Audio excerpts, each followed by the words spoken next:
Well, hello. You are listening to the No Brainers Empowering Possibilities Show. These are dialogues of encouragement with fresh perspectives, invitations to ahas, a little bit of science, and a dash of behavioral psychology. Some usable, easy skills to try now, and a whole lot of creative fun. So if lovely enough is on your radar, my friend, you are at the right show. I'm your host, Roseanne Marsh. I'm the author of the teen and parent empowerment curriculum called Level Up. And you are listening to episode number 40, Flexible Thinking. Think of the word flexible. What does that mean to you? When I think of something flexible, I think of somebody with a nimble body that does like backbends or yoga poses. I think of like pipe cleaners or bread ties. And okay, this is a kickback literally to my age. And Gumby and Pokey. It was an old set of character toys, dolls, made out of rubber. One was a horse and one was a kind of a green character. But they could be posable and they'd bend and you could put them anywhere and you could put them on top of things or wrap them around a tree branch. And they were a lot of fun. But one of the things about being flexible is that we can be pliable, but we can also apply that to our thinking. We can have flexible, pliable thinking. And are we born with flexible, pliable thinking? Actually, it's something that we can develop. And it's a critical skill for now, for the culture that we live in right now. So what would be the advantages of having flexible thinking? And what is flexible thinking anyway? Flexible thinking is when you can challenge your perspective of something and have the ability to look at it in a very different way. Or you're able to overcome when changes happen very different from what you anticipated. With flexible thinking, we can think of a different way to react, a different way to handle things. We can problem solve, and we can actually, the big word would be cope in a way that those who do not have flexibility thinking. Now, let me give you an example of what flexibility thinking would be. For example, let's say you go to work the same way every day. So your body is using the logical thinking. There's logical, analytical, and then there's the flexibility and almost elastic thinking. And so the difference between those two is as you go to work that day, you can almost go on a rote skill, right? You can almost get there without even thinking. Have you ever done that before? You're driving along and all of a sudden you arrive somewhere and you don't even remember taking the stoplight or the stop sign or the left turn or the roundabout because your neural patterns have literally memorized that pattern and they know instinctively where to go. That's how you can have like this thoughts in your mind and a story and processing thing and driving at the same time and get there because your subconscious already knows the pattern. Well, an analytical mind can do that. An analytical mind is important for us because it does a lot of rote things for us that typically we don't even think about. And it's just done for us because it's a learned behavior. But stretch thinking is the person who developed the car that you are now driving mindlessly to work. Does that make sense? So the analytical side of us can go through status quo of what we've learned, and the flexible side now is open to possibilities. Isn't it kind of exciting to think about that? Those who have a flexible mind, which by the way can be every single one of us, are the idea generators. These are the innovators. These are the problem solvers. These are those with high coping skills. And these are those who can deal better with change. What causes us to be inflexible thinkers or that our cognitive skills are more rigid than flexible? The most flexible thinkers are those that are observant of life and they're present and they love what they're experiencing. Now, if you listen to the past episode number 39 on a life without expectations, you're going to feel a similar feel, but yet this is very different. But it is all about being present. And then there's no judgment wrapped around what you're experiencing, because other people believe or think or do things that are different from us doesn't mean that we have to embrace or agree with them. But to be exposed to differences is a really good way to be able to become more flexible in our thinking. Now, children that are brought up with schedules and regimens and very rigid, there's a lot of value in that, right? That's the structure that we put. But within that also, if they're given opportunities to see different ways of doing things and different perspectives, it's almost as if it opens the floodgates with those neural pathways. And there's an ability to go, oh, wait, there's not just one way to do it. There's multiple possibilities. Now, maybe with some things, there's an absolute, right? Because this is not a pat answer for everything. But the more we're exposed to different things, the more our mind is able to wrap around the fact that, hey, there are some other ways to do this. So when we think of some of the ways that we can help become more flexible, and starting young is always great, but there is no better time than now, no matter what age you are, from age 2 to 102, exposing ourselves to new and different things and learning different things can add that flexibility, that pliability to our mind. The corpus callosum, I love that. It's that piece that goes in between the right and left brain, and it allows the exchange of information. It's an incredible piece of our brain that allows the left side to share information with the right side. And there's even a pattern of a brain of how it shares information. But it takes a whole brain to truly have the functionality that's meant to have.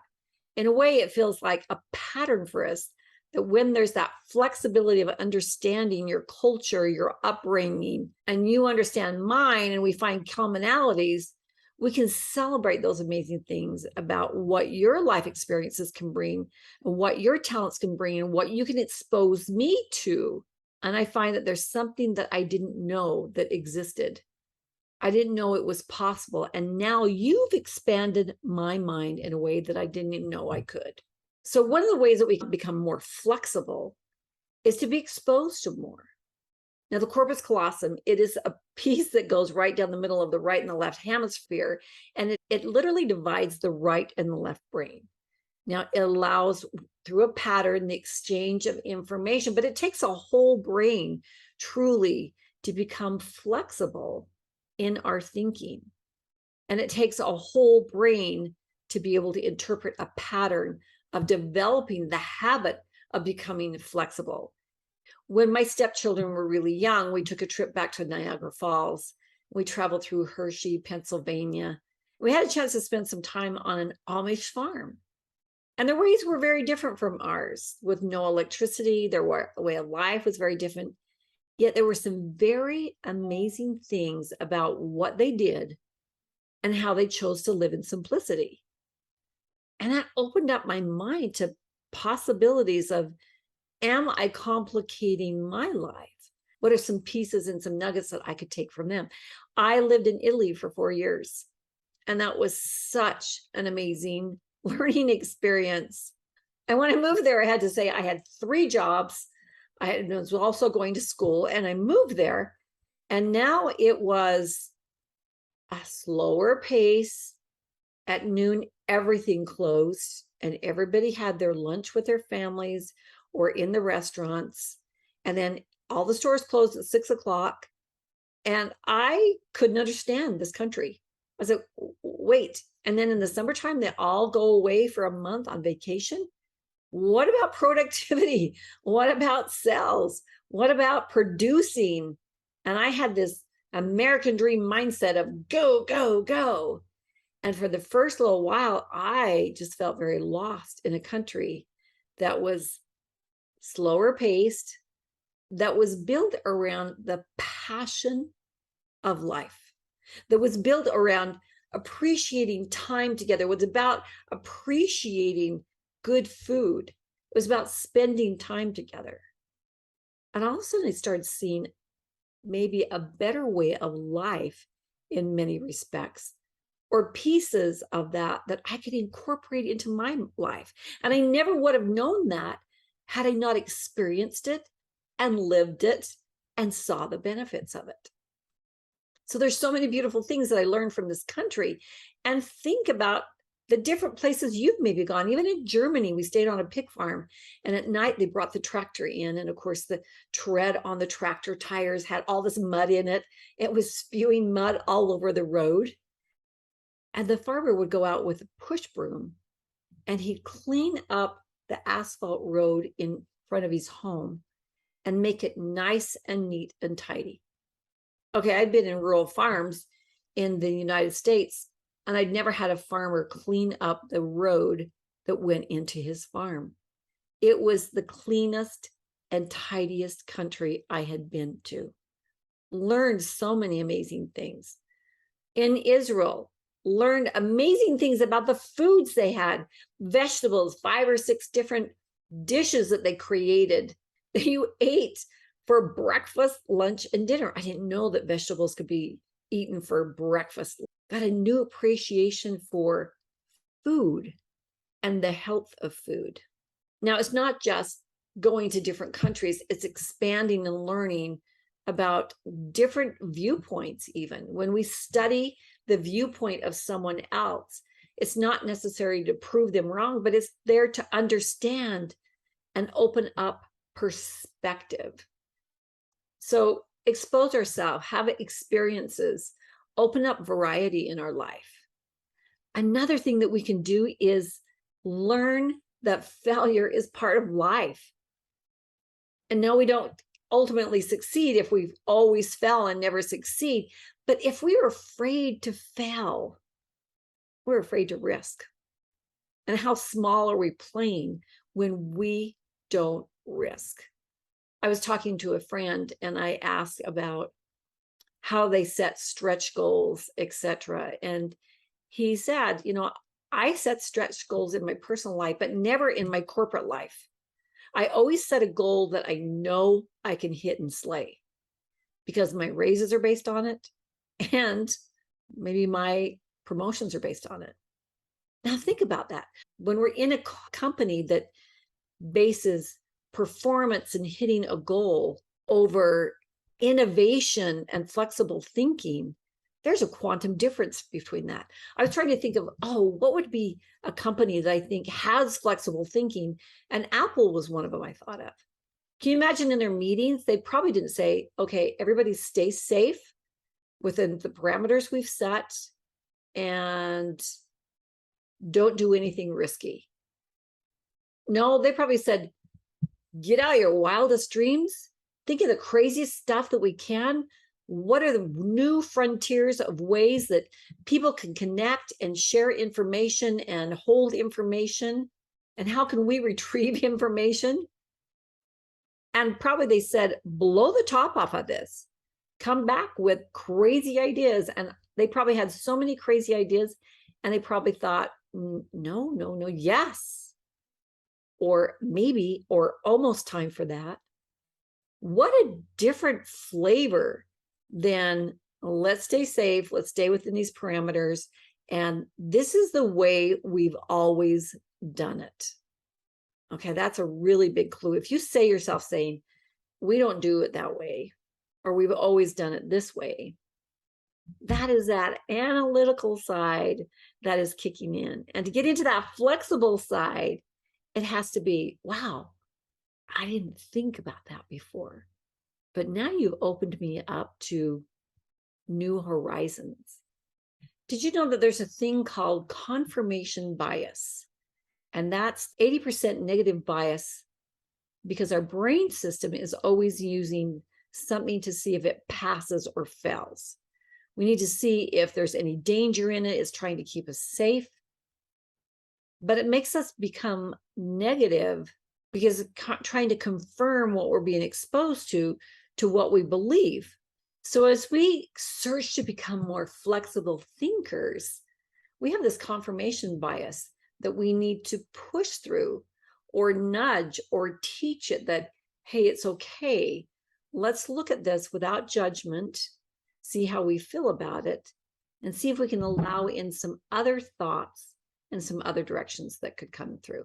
One of the other ways that we can increase our flexibility or flexible thinking is to do what Da Vinci used to do. And when he became stuck on an object, stuck on his art, stuck on a statue, he would go lay down. Now, I'm not talking about let's just take a nap, but he would go and lay down. His eyes would probably be up, but sometimes he closed his eyes. In fact, one of his mentors that had hired him said, hey, you can't take a break. He said, I'm not taking a break, I'm working. That was when he relaxed his mind to where it would get out of its way. The confirmation bias would get out of the way. The set patterns would get out of the way. And we'd literally allow different options and inspiration to come in. Have you ever been to a point where you're so tired and like your brain, that analytical part of your brain is like, I couldn't do math or balance my checkbook if I wanted to. I am so crazy rummy right now. That's actually a time when inspiration and creative ideas can come through, because this part of the brain is going, I'm so tired. And this side is like, oh, well, hey, what about this? Or have you ever watched a movie when you are just so tired and it's a kind of funny movie, but because you're tired, it's even more funny? Well, it's as if the inhibitions had been let down and there's an opportunity for more flexibility and less rigidity. I want to give you an example. These are silly examples, and you may be thinking, hey, this is when I use flexibility thinking. But I had a mother-in-law, beautiful mother-in-law, was raised in a very cultured home of beautiful things and beautiful dishes. And she had her true appreciation for fine things. And we were having Thanksgiving at my home. And usually when we go to her home, this table was set with fine china and crystal with all the silverware in the perfect spot. And it was beautiful. But when I got to host Thanksgiving, I did not want to spend all my time washing dishes forever. I wanted to be with everybody. I wanted to talk with everyone, right? But I knew that it was really important for her that she eat that meal on fine china. So I did the next best thing.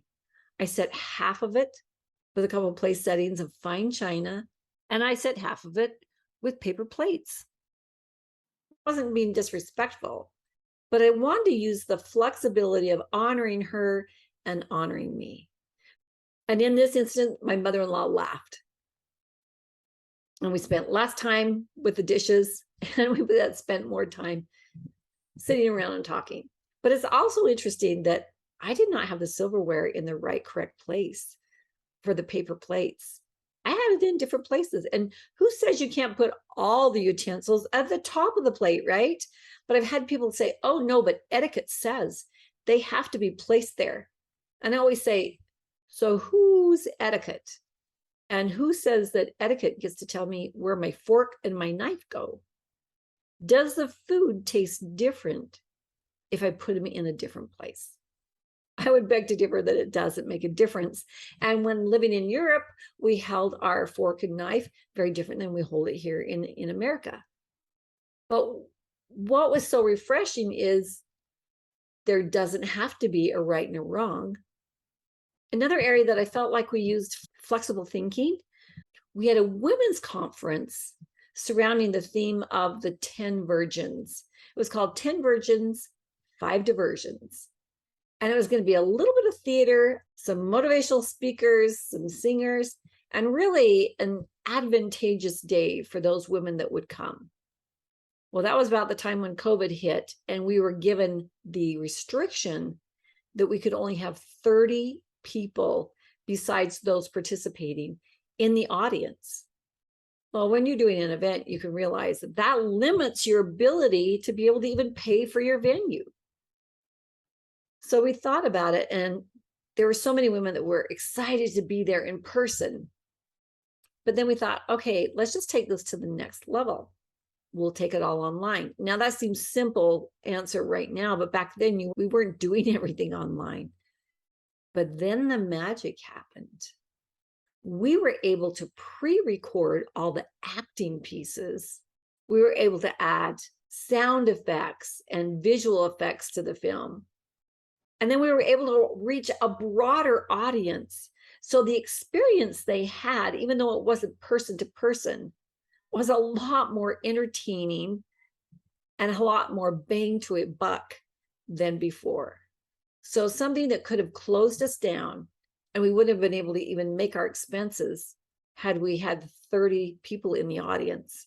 We were able to turn around, actually make it a better event, and attack it from a different direction. Two more quick little ideas I want to throw on there. You want to become a better flexible thinker? Do crossword puzzles. Do Sudoku, any of those kind of mind puzzles to get the mind nimble. Also, write with your less dominant hand. Have you ever tried to do that? Have you ever written a question with your dominant hand and write the answer with your less dominant hand? You might be surprised what comes out, because it's almost allowing the brain to go, oh, wait, we're not following the predictable neural pathway. We're following something different. And you might be surprised what comes up. There's an absolutely adorable kids book that has to do with flexible thinking. It's called A Little Spot of Flexible Thinking by Diane Albert. Now, even though this isn't meant for children, there's a lot of wisdom in this. And in it, the premise of the whole book is, take the analogy of two trees. You have an oak tree that's very rigid, and you have a palm tree that sways in the wind. Mother Nature really is a good teacher for us, is she not? But the analogy is given that the palm tree will sway up to a 50% angle without breaking, where an oak tree is rigid. So when the winds come, the oak tree tries to stay firm, but the palm tree can be flexible and pliable. So life will throw at us things that we aren't prepared for. So what are some of the things that this little booklet suggests that you do? And I'd invite you to purchase that book for your children. One of them is start every morning with some motivational words about being pliable and bendable and stopping before we react, being in the present and breathing or removing ourselves so that we have a chance to think of a different alternative way of reacting. Another one is have a plan B if your plan A falls apart. The example they give is, if you really wanted to wear this outfit, but it wasn't possible, what's your secondary outfit you would wear? Now, put that into adulthood. There are some things that we can plan and some things we cannot. And when we can't, this booklet says, start changing the way you routinely do some skills. So when the time comes, I can think of a new idea on the spot. That way, we'd be ready to discover a new option. Trying something new is a great way to prepare ourselves for the future. Exposing ourselves to brand new things is a great way of expanding that neural pathway and the opportunity to learn. Instead of just feeding our analytical, we have got to feed the flexible also. Developing that flexible mindset will help us when it comes to how we react. And when things don't go the way we think they should, when life changes, a flexible mindset will see those options and will create and innovate and problem solve in a way that a pure analytical will struggle to do. Use meditation, quiet the mind, get a little bit tired and silly, and then think about something and see what kind of inspiration or ideas come in. So the next time you experience a change or a challenge in our life, remember, to think like a palm tree and be flexible. I'd love to hear your ideas and what are you doing in your life to be flexible? The invitation this week is analyze something in your life where you feel you are rigid or uber analytical and see, what could I do? What could I expose myself to? What could I learn? How could I react? What is my plan B to be able to change the way I act so that the pliable, flexible part of my brain starts to develop more and more. Being whole brain is the whole idea. And that's being able to use the analytical and the flexible. We are creators, and so we create by what we do, by what we think and how we feel. Have fun this week getting rid of a stuck, rigid thought pattern and creating some flexibility, some bendability, some moldability in the way that we think. Thanks, guys. I'll see you next week.